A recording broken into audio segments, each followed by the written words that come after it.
No one noticed the little girl flinch, except the maid.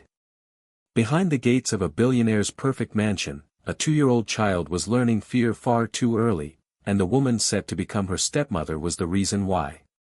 Every smile vanished the moment the billionaire turned his back. Every raised voice left the baby trembling. And every day, the maid watched in silence, knowing one mistake could cost her everything. But one afternoon, the cruelty went too far. As the fiancée lifted her hand in rage, the maid stepped forward, begging her to stop, while hidden cameras recorded a truth that would destroy an engagement, expose a monster, and change a family forever. What the billionaire saw the next day shattered him. And what he did next stunned everyone. And the woman who risked her job to protect a child would never be just a maid again.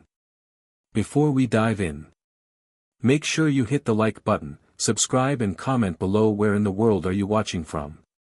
Because this story proves that sometimes, the quietest people are the bravest, and love always leaves evidence. The morning light spills gently across the high windows of the Cole mansion, brushing the marble floors with pale gold. In the quiet of the nursery, Sarah moves softly, her hands steady as she wipes the tiny traces of sleep from Amelia's cheeks.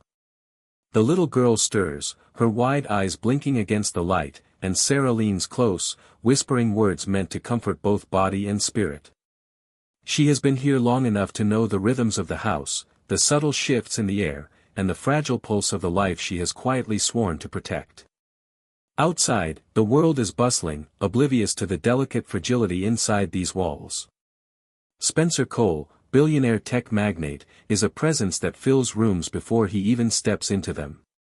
Tall, impeccably dressed, eyes sharp with intellect and hidden ache, he is a man both commanding and distant. Since the sudden loss of his wife, he has buried himself in work, trusting the staff to maintain the home he built as a fortress for his daughter. Love, in his world, has become synonymous with protection, a wall he constructs brick by brick.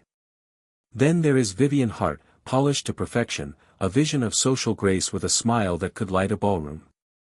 But behind the mask of charm is something colder. Her fingers brush Amelia's hair with a semblance of gentleness, but there is impatience in the tilt of her jaw, a flicker of disdain in her eyes whenever the child's innocent needs interrupt her carefully curated life. In public, she is the devoted future stepmother, in the quiet hallways, she is something else entirely, an element of unease, an emotional storm in waiting. Sarah senses it before anyone else does. She notices the subtle signs, the sharpness of Vivian's voice when Amelia cries too loudly, the way she stiffens at the sight of the toddler's small hands reaching for comfort. Fear presses against Sarah's chest, but it is tempered by her resolve. She cannot fail this child. Not here. Not now. The mansion itself seems to hold its breath, corridors echoing with silence, except for the faint hum of air conditioning and the distant murmur of city traffic. Each room, each object, each shadow feels alive with tension. Sarah pauses by the study door, catching a glimpse of Spencer in the distance, papers strewn before him, his expression unreadable, his grief still raw beneath the veneer of business acumen. He believes the house is safe, that the child is protected, but the truth is a fragile secret, quietly waiting to be revealed. In the nursery, Amelia reaches for a toy, her small fingers brushing against Sarah's hand. Sarah smiles softly, feeling the weight of responsibility settle like a stone in her stomach. She rocks the girl gently, whispering reassurances she fears no one else can provide. Somewhere in the house, Vivian's heels click across the floor, a rhythm that will soon become a herald of tension. The day stretches ahead, sun casting long shadows through the mansion, and Sarah knows the delicate balance of peace in this house is temporary. She senses the storm approaching, not in words, not yet in deeds, but in the way the air shifts, the way eyes narrow, the unspoken threat that lingers in every interaction. Every gentle touch, every whispered lullaby, every quiet moment of care is a shield against what is coming. And though Amelia is too young to understand, Sarah knows that the child's safety rests entirely on her courage, and the house holds its breath, waiting for the inevitable fracture. The mansion does not erupt all at once.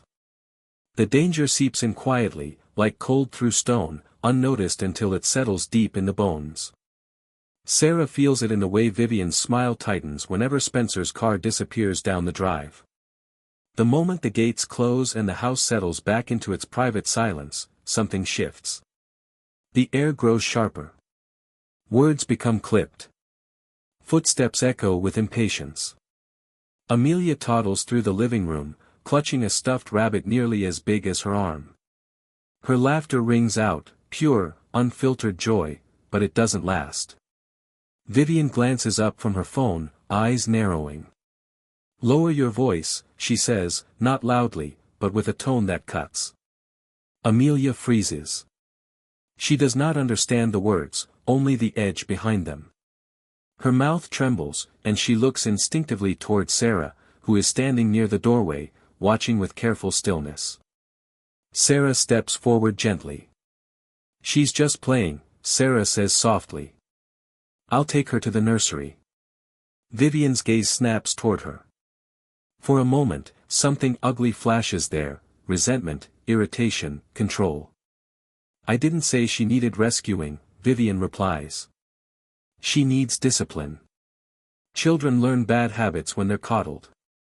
Sarah nods, lowering her eyes, the familiar instinct of self-preservation kicking in. She gathers Amelia into her arms, feeling the child cling to her shirt, tiny fingers pressing hard, as if afraid to let go. This is how it begins. Days pass, and the pattern sharpens. Vivian's patience thins whenever Amelia cries, whenever she spills something, whenever her grief emerges in the only way a 2-year-old knows how, through confusion, tears, and sudden fear. Sarah hears the raised voice from the hallway. The sharp commands. The sighs heavy with disdain. "Stop crying. You're being difficult. Your father spoils you." The words themselves might seem harmless to someone passing by, but Sarah hears what lives beneath them. The cruelty is not loud yet. It is precise. Measured. Designed to hurt without leaving marks. At night, Amelia wakes screaming, small fists clenched, breath hitching as though she is falling through a dream she cannot escape. Sarah holds her in the dim light, rocking slowly, humming old songs her own mother once sang. Amelia presses her face into Sarah's neck, whispering broken sounds that are not words but fear. Down the hall, Vivian's door remains closed. Spencer calls when he can, his voice warm but distant through the phone. He asks if Amelia is eating well, if she is sleeping better. Sarah answers carefully, choosing words like stepping stones across a river. "She misses you," Sarah says. "She's sensitive. She needs gentleness." "I know," Spencer replies, exhaustion woven into his voice. "Vivian is helping. She's good with structure." Sarah closes her eyes when the call ends. Structure. The word echoes like a misunderstanding too large to correct with a single conversation. One afternoon, Sarah returns from the laundry room to find Amelia sitting on the floor, her toy overturned, her lower lip quivering. Vivian stands over her, arms crossed. "Look at this mess," Vivian says. "Do you enjoy making extra work for everyone?" Amelia reaches out, silent tears sliding down her cheeks.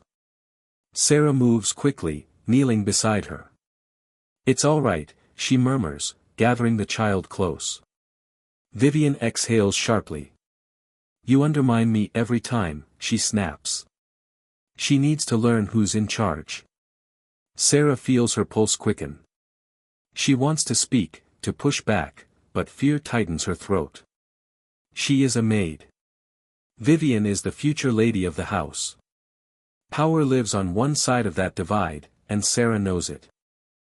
That night, after Amelia finally sleeps, Sarah walks the quiet halls and checks the security system, something she has begun doing out of instinct rather than instruction. Each camera blinks steadily, silent witnesses mounted high on walls. Sarah lingers, her fingers brushing the monitor, a thought forming that both terrifies and steadies her. If no one will see, then the truth must be shown. The next day, Vivian's temper snaps faster. Amelia refuses to eat, pushing her spoon away, eyes wet and unfocused. "You are impossible," Vivian says, her voice rising. "Do you know how ungrateful you are?" The sound echoes through the dining room. Amelia whimpers, curling inward, her body folding in on itself as if to disappear. Sarah steps forward, heart pounding. "Please," she says quietly. "She's just a child." Vivian turns, her expression darkening. "And you," she says coldly, "are forgetting your place." The words hang heavy in the air. Sarah feels them settle into her chest, a warning and a promise all at once. As she lifts Amelia into her arms, Sarah understands something with sudden clarity. This is no longer about discomfort or unease. This is danger. Not yet visible. Not yet undeniable. But close enough that Sarah can feel it breathing down her neck. The house remains immaculate. The walls pristine. The truth hidden beneath soft carpets and polished surfaces. And the threat continues to grow, quietly, steadily, waiting for the moment it no longer needs to hide. The moment comes without ceremony. No warning. No dramatic announcement. Just a sudden, unmistakable shift that turns fear into certainty.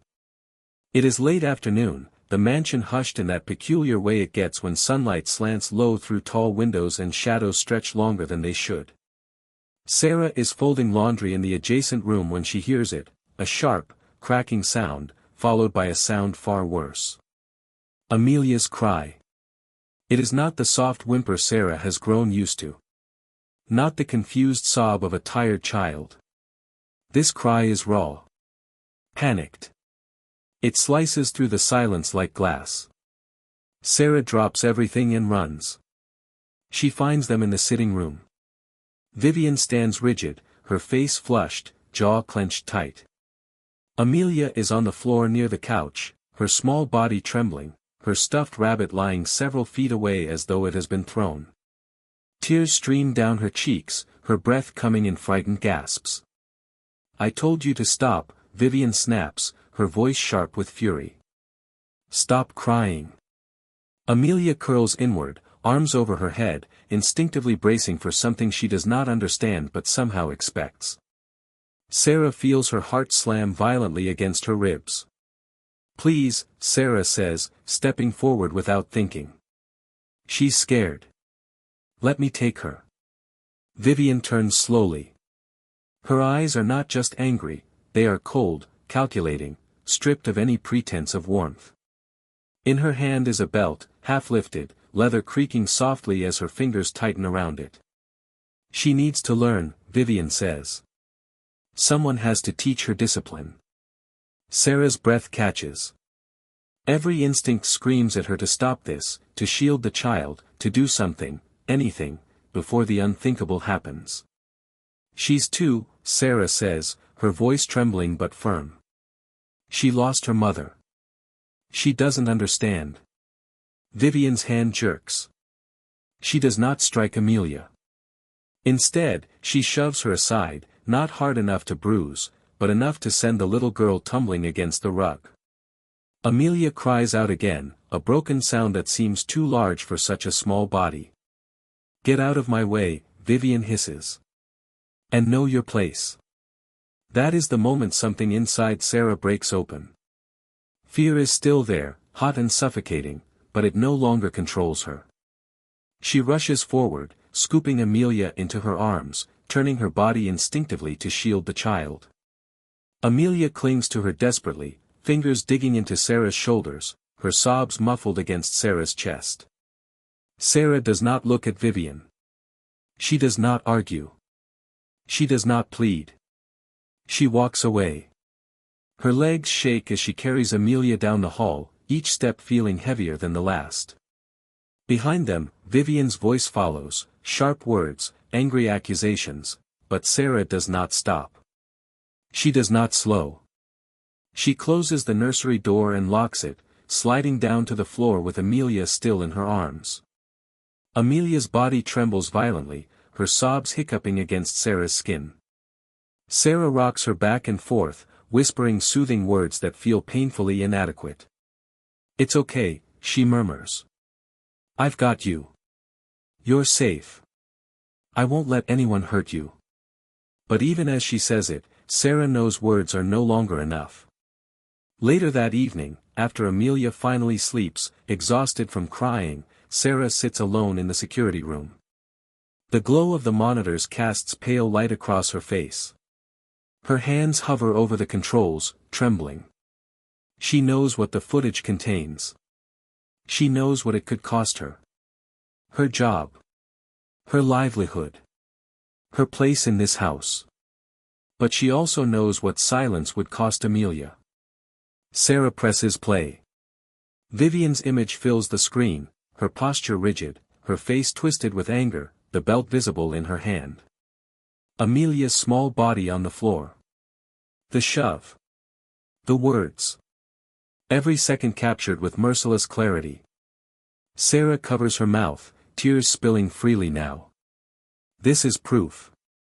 This is truth. And once the truth exists, it cannot be unspoken. The next morning, the unexpected happens. Spencer Cole's car pulls into the drive hours earlier than planned. Sarah watches from the nursery window as he steps out, coat still on, briefcase in hand. He looks tired. Distracted. Unaware that the life he believes he controls is already unraveling. Sarah feels her chest tighten. This is it. There will be no turning back after this moment. No pretending. No quiet endurance. No hoping things will somehow improve. As Spencer walks toward the house, Sarah gently lifts Amelia from her crib. The child stirs, sleepy and trusting, resting her head against Sarah's shoulder. Sarah kisses her hair softly. I'm going to protect you, she whispers. No matter what it costs. And for the first time since she stepped into this house, Sarah does not feel powerless. She feels ready. Spencer Cole barely has time to set his briefcase down before the weight in the house presses in on him. It is not visible. Nothing is broken. Nothing is out of place.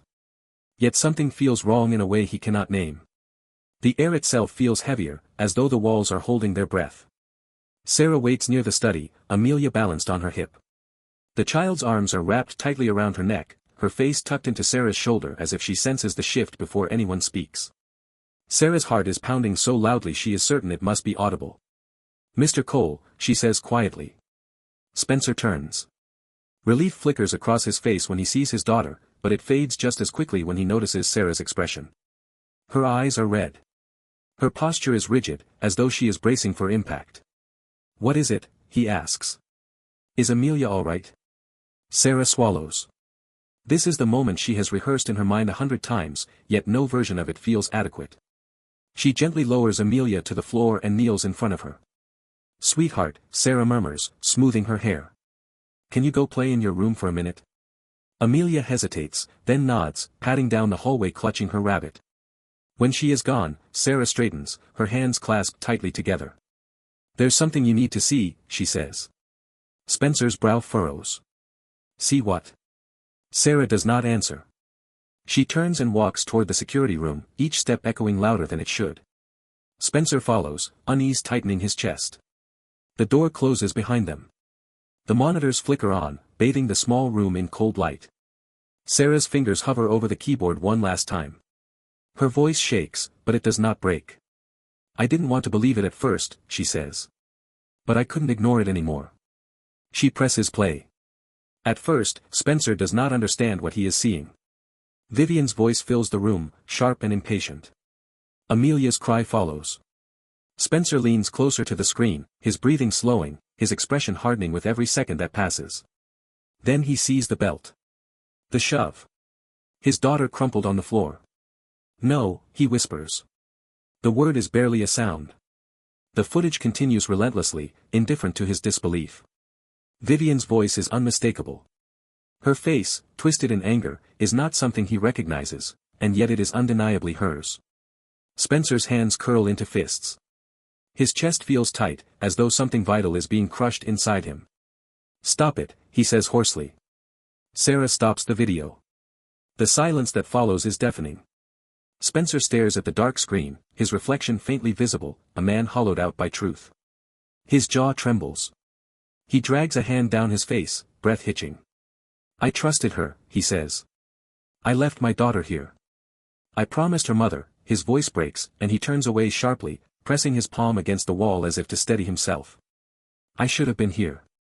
Sarah lowers her eyes. You didn't know, she says gently. But now you do. A door slams somewhere in the house. Vivian's heels click down the hallway, sharp and purposeful. She appears in the doorway, her expression already defensive, already annoyed. What is this, she demands. Why am I being ignored? Spencer turns slowly. The look on his face stops her mid-sentence. Explain, he says. Vivian glances between them, then scoffs lightly. Explain what? This is ridiculous.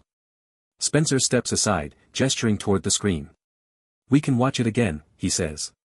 Or you can tell me why my daughter was on the floor crying while you stood over her with a belt. The color drains from Vivian's face. For a moment, she tries to recover. You're overreacting. She's difficult. She needs structure. Don't, Spencer says quietly. The word is soft, but it carries a finality that makes her stop. That child, he continues, his voice shaking now, is 2 years old. She lost her mother. And you, he swallows hard. You terrified her. Vivian's mask cracks completely. You're choosing a maid over me, she snaps. After everything I've done for you. Spencer's eyes burn. I'm choosing my daughter. The words hang in the air like a verdict. Get out, he says. This engagement is over. You will leave this house today. Vivian stares at him, stunned. Then anger flashes, sharp and bitter. You'll regret this, she says, turning on Sarah. You think you've won? Sarah does not respond. She does not need to. Security escorts Vivian out less than an hour later. Her footsteps fade. The house exhales. In the nursery, Spencer kneels on the floor in front of Amelia. His expensive suit wrinkles as he pulls her into his arms, holding her as though he is afraid she might vanish. I'm so sorry, he whispers into her hair, tears falling freely now. I should have protected you. Amelia does not understand the words, but she understands the warmth, the safety. She wraps her arms around his neck. Sarah stands in the doorway, silent tears sliding down her face. For the first time, the truth has won. And the house, once heavy with fear, feels lighter than it has in months. Time does not heal all wounds, but it teaches them how to breathe. The mansion feels different in the weeks that follow, quieter, not with tension, but with peace. Sunlight seems to linger longer in the hallways. Doors are left open. Laughter, tentative at first, begins to find its way back into the rooms where fear once lived. Spencer changes his routines. He cancels trips. He leaves meetings early. Some mornings, he sits on the nursery floor in rolled-up sleeves, stacking wooden blocks with Amelia, letting her knock them down again and again. Each soft giggle feels like a gift he is learning not to take for granted. At night, when Amelia wakes from restless dreams, it is Spencer who comes now, lifting her gently, whispering apologies into the quiet. Sarah stands nearby, a steady presence, never intrusive, never absent. The three of them move carefully around one another at first, like people relearning how to trust the ground beneath their feet. Sarah remains. Not because she is asked outright, but because Spencer makes it clear she is no longer just staff. You didn't have to do what you did, he tells her one evening, standing in the kitchen as Amelia sleeps upstairs. You risked everything. Sarah shrugs softly. She needed someone. Spencer nods, emotion tightening his throat. So do we. Amelia grows calmer. She eats again. She sleeps longer. She stops flinching at raised voices. Slowly, the child's world becomes safe enough for curiosity to return. She begins to laugh without fear, to reach for Spencer's hand, to toddle towards Sarah with unguarded trust. The cameras remain, but they are no longer a shield, only quiet sentinels, watching over a home that has learned the cost of neglect. Months pass. Seasons change. The grief does not vanish, but it softens, reshaped by presence and love. Spencer learns that protection is not distance or wealth or walls, it is attention. It is listening. It is choosing courage over comfort. Sarah never asks for recognition. She never speaks of what she did unless asked. But in the quiet moments, when Amelia curls into her lap with a book, when Spencer catches Sarah smiling without realizing, there is understanding. Family is not defined by blood or titles, but by who stands between the vulnerable and harm. On a warm afternoon, Amelia takes her first unsteady steps across the garden lawn toward Spencer and Sarah, her laughter bright and fearless. Spencer drops to his knees, arms open wide. Sarah laughs softly, tears in her eyes. The past does not disappear. But it no longer controls the future. And in a house once ruled by silence and fear, love finally finds its voice.